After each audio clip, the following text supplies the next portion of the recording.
Halo, Assalamualaikum. Halo, Halo, Assalamualaikum. Waalaikumsalam. Mbak ya, ada yang bisa Waalaikumsalam. dibantu? Ada yang bisa dibantu? Iya, saya mau curhat tentang kakak saya. Oke, kamu tahu kan setiap kali telepon masuk ke saya secara langsung dan tidak langsung masuk di YouTube sama di Facebook, jadi hati-hati, jangan pernah menyebut nama siapapun, termasuk namamu sendiri, karena saya tidak ingin setelah viral kalian minta take down. Tapi kan jenengan lagi nyari kakaknya, ingin menasehati kakaknya. Ya, semoga kakaknya dengerin konten saya biar sama kayak tantenya salah satu teman kita. Jadi mereka bisa lebih baik lagi. Kalau boleh tahu diceritakan ada apa ya? Ini kakak saya udah kerja bertahun-tahun sampai sekarang belum bisa pulang. Lah, posisinya di mana? Tahu uangnya kemana aja. Posisinya ada di mana? Posisi ada di mana?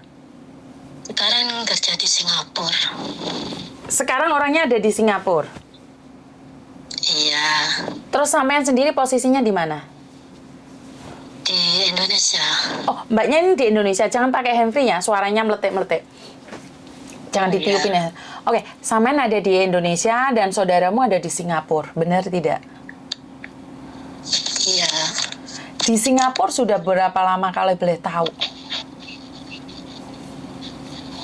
berapa lama ya? Lupa, saya nggak ingat. Terus masalahnya di mana sekarang? Masalahnya itu kakak saya kalau dinasehatin saudara-saudaranya, kalau suaminya itu kok nggak kerja, kok dikirimin terus, itu gimana gitu. Kalau pulang cuti itu nggak, maksudnya nggak bawa uang, nggak bawa apa gitu, kasihan. Oke. Terus kenapa uangnya dikirimin semua ke suaminya? Benar tidak? Saya nggak tahu dikirimin semua atau berapa, saya juga nggak tahu. Cuma dari dulu pertama kali kerja ke luar negeri itu ke Saudi. Setelah itu pulang cuti nikah, setelah itu pergi lagi. Terus kenapa sampean sebagai adik ngurusin rumah tangga kakakmu? Kenapa harus begitu khawatir? Ya saya kasihan sekali sama kakakku, Miss. Kenapa kakakmu mengeluh? Kerja ke luar negeri. Apakah kakakmu mengeluh dia tidak punya uang? Iya, dulu nggak punya uang. Selalu kalau pulang setelah dari luar negeri itu kan pulang. Kalau nggak ada uang mesti bertengkar sama suaminya. Terus kakak saya bilang gini, daripada saya bertengkar, lebih baik saya kerja dan uangnya saya kirim, gitu katanya. Oke. Dan sampai sekarang apakah ada komunikasi dengan jenengan? Ada, cuma kalau saya nasihatin tuh gimana tuh, kayak nggak percaya gitu. Maksudnya tidak percaya tentang apa? Kalau nasihatin gimana ya, jangan kirim suaminya, kan kakak nggak punya anak gitu, uangnya disimpan, nanti pulang kan bisa bawa uang, nggak kayak dulu nggak ada uang pulang. Oke. Dia sudah punya anak? Belum, Miss. Suaminya orang mana? Orang Jawa Timur. Orang Jawa Timur. Dan sampean orang mana? Sama orang Jawa Timur. Oh, sama-sama orang Jawa Timur. Tetangga atau jauh? Tetangga. Berarti tetangga secara langsung dan tidak langsung kan sampean bisa tahu toh suaminya bangun rumah, beli mobil atau bagaimana? Ada nggak kira-kira? Itu ya katanya, nggak tahu itu uang kakak saya atau uang dia sendiri.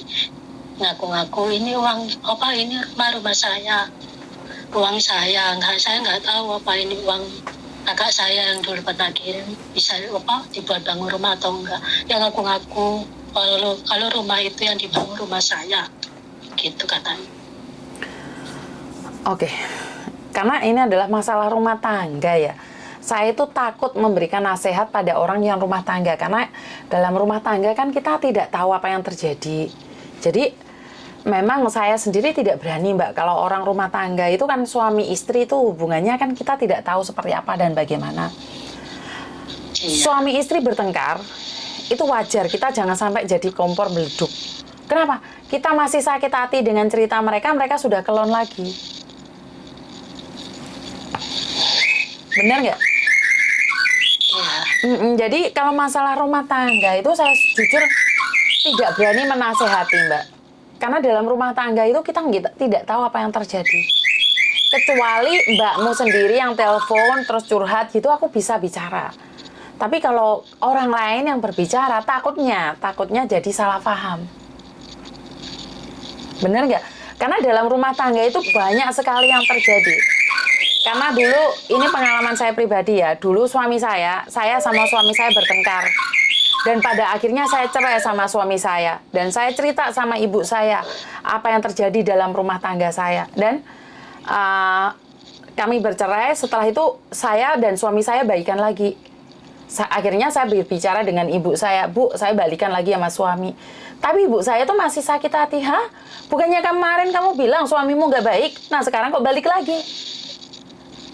Paham? Jadi dalam rumah tangga itu sangat sulit sekali untuk dimengerti. Karena dilema dalam rumah tangga itu hanya mereka yang tahu. Dari situlah saya belajar, saya bertengkar sama suami saya hebat. Saya tukaran kasarannya, ada apapun saya tuh nggak pernah cerita sama mertua saya, juga nggak pernah cerita sama ibu saya. Karena sampai detik ini pun ibu saya itu masih ada benci, ada kecewa sama suami saya. Itu ada. Karena dulu saya sudah bilang, suami saya itu nggak bagus ibu, suami saya ini. Saya selalu menceritakan kejelekan suami saya pada orang tua saya. Tapi saat saya balen lagi sama suami, ibu saya tuh nggak terima, karena dia bilang, wah aku sampai sekarang masih sakit hati, kamu kelon meneh, Dok. Wes rabi meneh awakmu, Dok. Karena yang saya ceritakan itu tentang kejelekan suami, saya lupa kejelekan saya sendiri. Saya selalu berkata bahwa suami saya nggak benar, tapi saya lupa bahwa saya sendiri juga nggak benar. Ya, kalau nasihat masalah keluarga, kalau bukan mereka sendiri yang berbicara dengan saya nggak berani ngomong. Karena kita orang di luar area. Kalau kita bicara banyak, kita salah. Kalau kita bicara benar, kita salah. Dan kalau kita mendapatkan laki-laki yang tidak baik, yaitu tadi, ujung-ujungnya kakakmu akan menyesal. Benar nggak? Iya. Tapi karena bukan kakakmu yang cerita, saya nggak berani berbicara lebih. Kalau masalah keluarga kan masalah pribadi, total pribadi. Tidak ada seorang pun yang mau ikut diacak-acak rumah tangganya. Ya, apalagi kamu seorang adik. Saya tahu kekhawatiranmu, karena adik saya dulu juga khawatir dengan kehidupan rumah tangga saya. Adik saya tuh takut kalau ada apa-apa dengan saya, tiba-tiba saya bermasalah dengan suami saya, dengan anak-anak saya, itu adik saya juga khawatir. Bahkan adik saya yang di Korea itu sangat mengkhawatirkan keadaan saya. Kakak, kamu baik-baik saja, kakak. Kakak, kamu jangan nangis ya, kakak. Kamu di Hong Kong tidak punya siapa-siapa, kakak. Ya, tapi kekhawatiranmu tuh jangan terlalu berlebihan.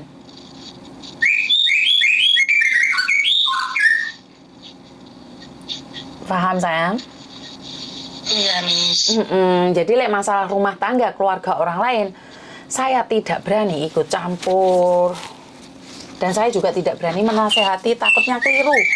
Karena kan saya cuma dengerin dari pihakmu saja, sayang. Ada yang lain lagi? Oh iya, Miss. PT di daerah Sidoarjo ada. Kalau saya di Sidoarjo nggak ada, Mbak. Saya adanya cuma di Malang. Di Malang saja ya? Iya, betul.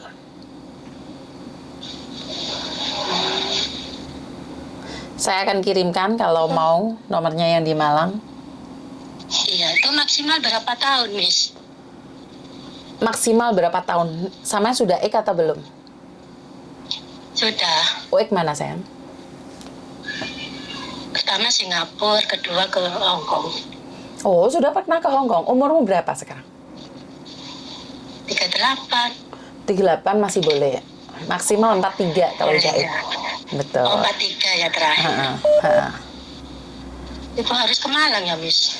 Kamu kan sudah, kamu kan nggak perlu selalu ada di PT, Mas sayang. Kamu cuma nyerahin data aja, terus kamu bisa tunggu di rumah. Kan kamu nggak perlu ke PT. Iya. Oh iya. Ada yang lain lagi? Ya, Miss. Makasih, Miss.